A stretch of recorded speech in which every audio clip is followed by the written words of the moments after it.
पूरी दुनिया में 5 जून को माहौल का आलमी दिन मनाया जाता है। ये दिन मनाने का सिलसिला 1972 में शुरू होया ते इसका मकसद दुनिया भर के लोगों में शऊर पैदा करना है ताकि वो अपने आले दुआले के माहौल को साफ सुथरा ते सरस बनाने लई अपनी तमाम तर तवानाई का इस्तेमाल करन। माहौल का आलमी दिन पाकिस्तान में भी सरकारी ते नीम सरकारी सतह ते 5 जून को मनाया जाता है, पर इस दिन को किए गए ऐलानात की हद तक ही रहते हैं तो माहौल को पालूशन तो पाक करने लई अमली तौर पर इकदाम ना होने के बराबर किए जाते हैं।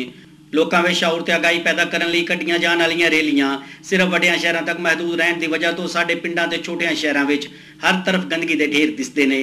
सफाई के नाकस इंतजाम न सिर्फ माहौल की खूबसूरती से असरअंदाज होंगे ने बल्कि मकामी लोगों में मुल्क बीमारियों का सबब भी बनते हैं।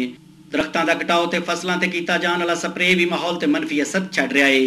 शहरों में आबादी के विचकार फैक्ट्रियों की मौजूदगी का न सिर्फ आले दुआले के लोगों की सेहत पर मनफी असर पै रहा है बल्कि फैक्ट्रियों दी चिमनियां चों निकलने वाला धुआं ते कैमिकल माहौल की आलूदगी का सब तो वड्डा सबब है।